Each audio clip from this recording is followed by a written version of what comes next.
It's the Misfits.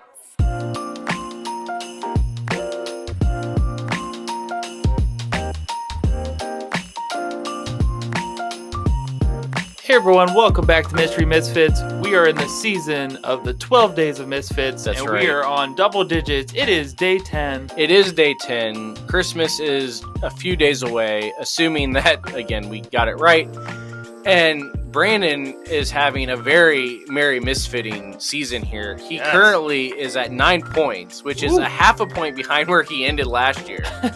And we are just now getting to day 10. So he actually has a shot at either 12 or higher, potentially, if his winning streak continues. True. My goal is just to...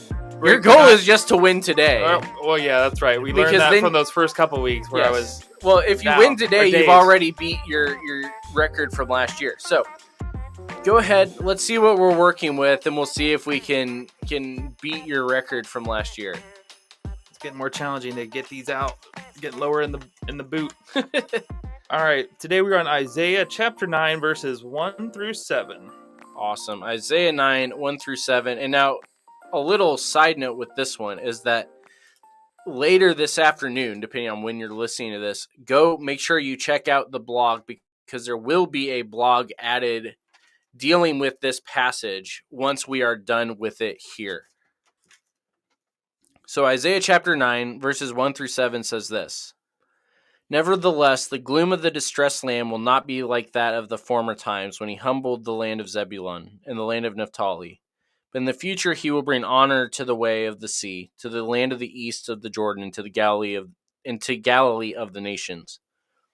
The people walking in darkness have seen a great light. A light has dawned on those living in the land of darkness. You have enlarged the nation and increased its joy. The people have rejoiced before you, as they rejoice at harvest time and as they rejoice when dividing spoils. For you have shattered their oppressive yoke and the rod on their shoulders, the staff of their oppressor, just as you did on the day of Midian. For the trampling boot of battle and the bloody garments of war will be burned as fuel for the fire. For a child will be born for us, a son will be given to us, and the government will be on his shoulders. He will be named Wonderful Counselor, Mighty God, Eternal Father, Prince of Peace. The dominion will be vast, and its prosperity will never end. He will reign on the throne of David and over his kingdom to establish and sustain it. With justice and righteousness from now on and forever, the zeal of the Lord of hosts will accomplish this. So, Brandon, there are a lot of pieces that only will add up to 1 point. Yes. But we'll see how many of the different pieces you can get. And you won't have to worry because I'm pretty sure you're not going to spoil the blog for anybody with your answers here. So let's see what we can do. Do I get bonus points if I spoil the blog? If you spoil the blog, I'll give you. I'll let you know in between recordings here. All right, perfect. So you have a new goal. Spoiler alert. All right, so the first place I'm going to start is verse 2. Let me switch my translation back over here. All right, so verse 2, the people walking in darkness have seen a great light. On those living in the land of deep darkness, and a light has dawned. You have enlarged the nation, increased their joy. They rejoice before you as people rejoice at the harvest, as warriors rejoice when dividing the plunder. So the first part I'm going with in verse 2, which is probably where I could have stopped, is being the great light. Going back to Genesis of Christ being the light of the world. And well, that's not in Genesis that Christ is the light of the world. Yes, now that you say that'd not, be John. Yes. But keep going. I was definitely mixing up. This is why I'm not worried you're going to spoil my blog. Good. I was definitely mixing up where God separates and creates light and darkness. Right. Well, that is a big piece of it, though. Is that's part of why we are able. Jesus will say, "I am the light of the world." Is that he literally created the idea of light. Mm-hmm. So you're not wrong. You just have the wrong passage. Yeah, where I was pulling was not. So you've got one piece of it. The people walking in darkness have seen a great light. It's been dark, and now light is here. Mm-hmm. Keep going. All right, so that's the first one, and then I went too far. The next portion would be starting in verse 6.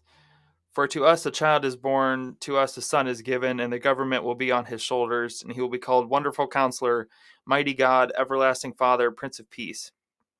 Of the greatness of his government and peace there will be no end. So for the first bigger part in verse 6, for to us a child is born, to us a son is given.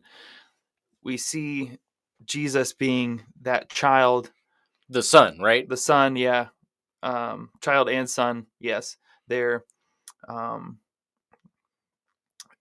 just the different names that we are given for Jesus. And what's important about those names?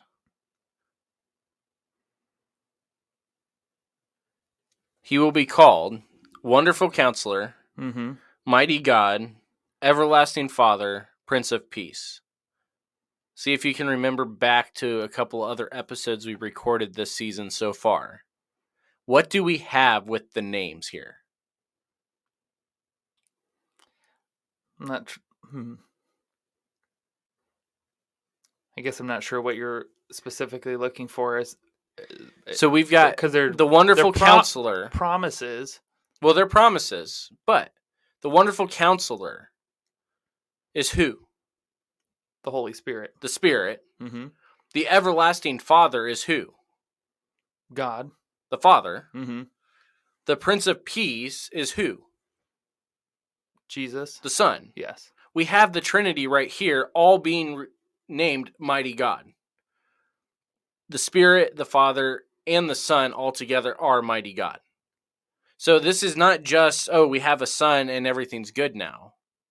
The child's here, everything's happy. It's the Trinity is here.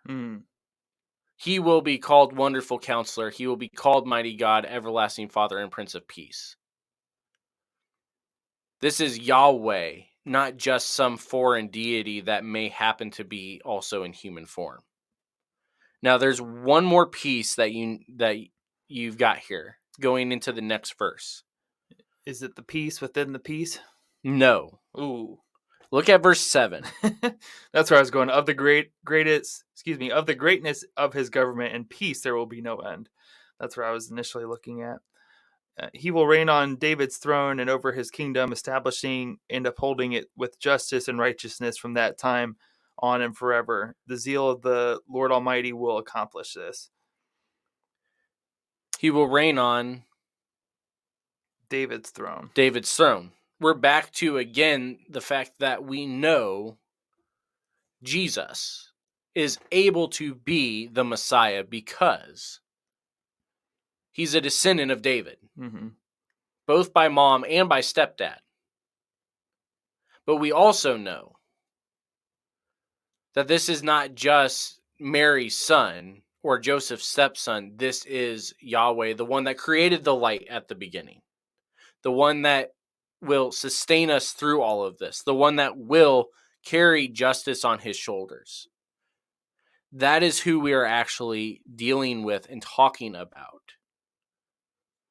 It's not just, oh, well, it could be Jesus, or it could be this, or it could be this. We're talking about Yahweh himself being born as a baby in order to save us. So the good news is, ho, ho, ho, we have 10 points. Nice. Which means that, Brandon, you have already done better than last year. Woo! All right, that's good. That's what I was going for. So, but we can still do better because right. we still have 2 more days to go. So we'll see how high you can go. Maybe we can actually get all 12 this year. And so we are going to continue on this journey tomorrow with the 12 days of Misfits. It's the Misfits.